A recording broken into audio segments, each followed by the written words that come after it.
If you're like me, you take your time off very seriously.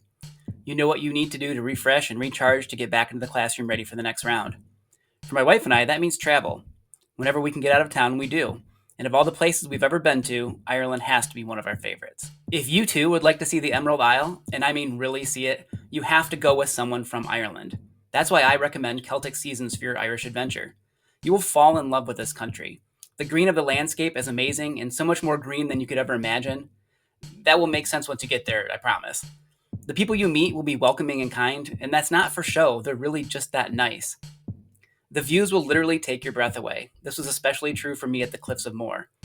On top of that, there are castles, abbeys, quaint villages, and cities founded by Vikings. Your guides on this magical adventure will be my friends Deirdre and Jenny. Yes, they are from Ireland, and they'll take you to all the great places you think of when you think of Ireland, from Blarney Castle to the Giant's Causeway. But they will also introduce you to the Ireland that you don't know yet, but will still fall in love with just the same. To book your tour, use my special link at celtic-seasons.com/tours/lessons. Or if you want to bring a little bit of Ireland to you, check out celtic-seasons.com to shop their store. Now, on with the show.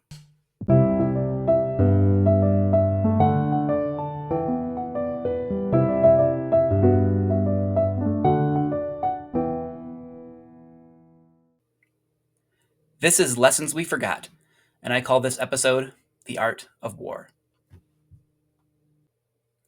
As someone who often gets accused of being overly competitive, I sometimes have to remind myself that everything is, in fact, not a competition. For instance, when I'm running in a public place, I need to remember that everyone else on the path is not racing me, even if it seems like all of their movement is a direct challenge to my athleticism. Also, if our team doesn't win at trivia on Thursday night, I should remember that I won't have to give back my degrees, even if it feels like I should sometimes. When my chili or beer or other culinary masterpiece isn't voted the favorite, I need to tell myself that my dishes won't be avoided like the plague at the next potluck I attend, even though I sometimes get that feeling. And in class, when my students don't do what I want them to do in exactly the way I want it done, I don't need to take that as an insult, a challenge to my authority, or as a full-scale classroom rebellion, though it might seem like a slippery slope in my mind. I guess what I'm really telling myself is, you don't always have to win. But that doesn't actually feel very satisfying to me, and it goes against something very basic inside of me. So instead, I'll take some advice from one of the greatest military strategists the world has ever known, Sun Tzu, a Chinese general from the 6th century BCE, best known for his book, The Art of War. Of course, Sun Tzu has all kinds of tips for defeating your enemies swiftly and mercilessly, but he was actually a huge proponent of only fighting when it was necessary, and only if you knew you'd win. He said the greatest victory is that which requires no battle. And he followed that up with, victorious warriors win first and then go to war, while defeated warriors go to war first and then seek to win. When I think about how Sun Tzu's advice applies to us here at school, I bet he'd tell us that if we really want to win, having a battle of wills in our classroom, fighting against the very nature of our students, and being in constant conflict are not the way to do it.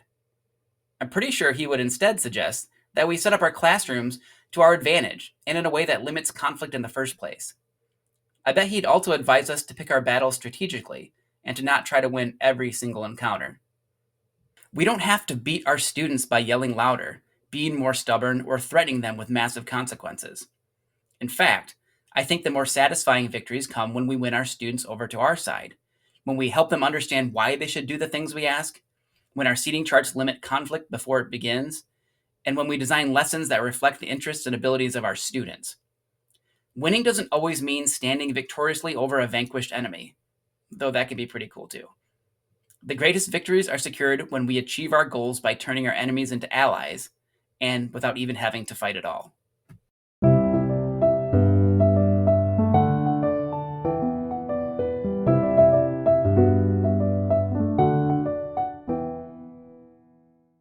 Thank you for listening to this episode of Lessons We Forgot. I'm the host, Chris Winkle. You can contact me at lessonsweforgot@gmail.com.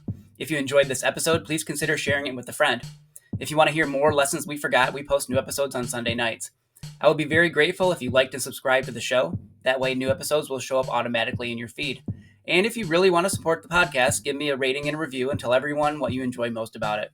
If you really hate ads just like me, I do have a Patreon site, patreon.com/lessonsweforgot. For only $1 a month, you can get the show without ads. I'm offering a free trial right now, so you can go check it out and see if it's something you'd be interested in. Thanks again for your support.